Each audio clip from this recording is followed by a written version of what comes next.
this is a very interesting concept here. The essence is pure because purity has always been a non-existence. We normally think of purity as being something positive. But actually, in this case, purity is the non-existence of, specifically, the non-existence of ignorance. So when we think about something as pure, in reality, we're saying that something is pure because it is absent contaminants. That's what we mean when we say something is pure. We say something is pure gold, we mean that it's 100% gold with nothing else in it, no adulteration. So from this point of view, purity is always talking about a non-existence.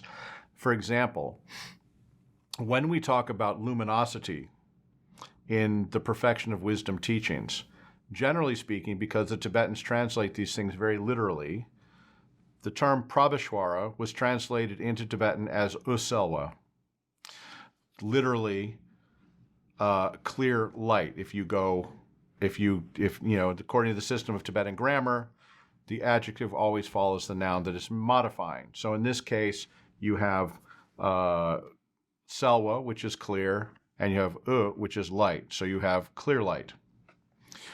It's one way to translate it. When we look, however, at the way the term that Uselwa is translated from, Prabhashwara, Prabhashwara refers to not just light.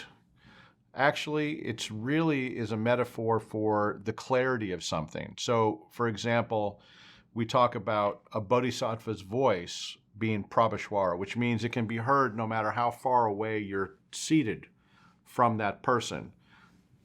Their voice will reach you and it will be heard and understood clearly. We can also understand that, generally speaking, in the Perfection of Wisdom teachings, the word Uselwa really means something which is pure.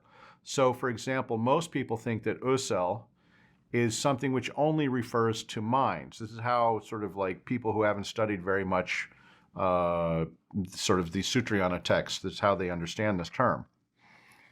But the reality of it is that the Prajnaparamita Sutras state not only is the mind originally pure by nature, Prakrit Prabhashwara, Rangjingi Usel, to give the Sanskrit and Tibetan respectively, they also say that all phenomenon are originally pure by nature.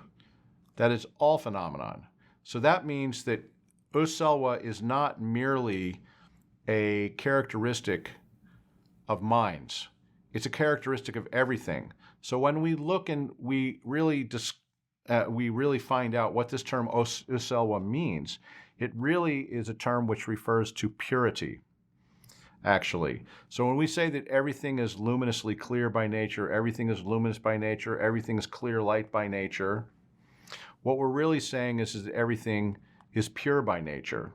So, for example, there's this big debate in Tibetan Buddhism between so-called Rangtong and Shendong. Personally, I don't believe either point of view because, frankly, the term Rangtong was just a straw man invented by Shendongpas to try and impugn Chandrakirti's point of view. But Chandrakirti would never agree that everything was that things were empty of themselves because there isn't anything to establish to be empty of itself.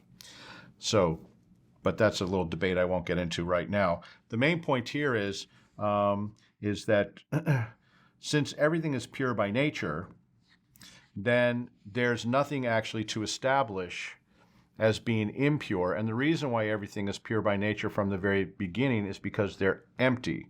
So in the Tibetan tradition, some people have taken this term luminosity as being somehow a quality of the clarity of the mind, which is somehow then also empty. And they've sort of reified this clarity into a thing itself, as if there's two approaches to the nature of the mind. Basically, you have like one approach, which is they characteristically say is like the Madhyamaka approach, which emphasizes emptiness, and then another approach which emphasizes purity, without, in my opinion, understanding that Uselwa is just a synonym, that Prabhashwara is fundamentally a synonym of Shunyata, just as Tatata, or suchness, Tatata is a Sanskrit word. It's Dejani in Tibetan.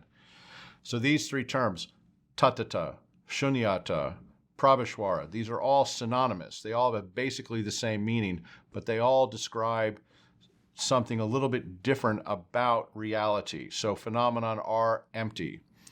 Phenomenon, that is, so we say suchness. We're saying that's just how they are, empty.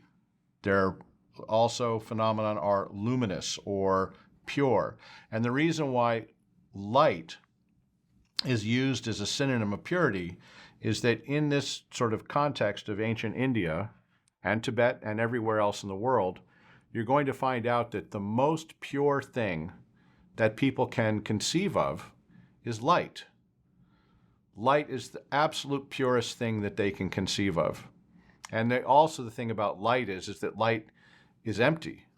It can penetrate things, it can't be captured, it can't be established. You can say that things are luminous, for example, but it's very hard to describe how light exists in itself. It seems to fill everything up, but you can't establish it in any particular way.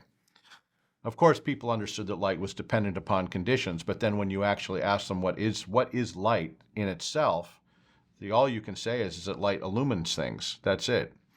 So the main point here is that because everything is empty, then it's saying everything is pure, everything is illuminated, and without emptiness there can't be light.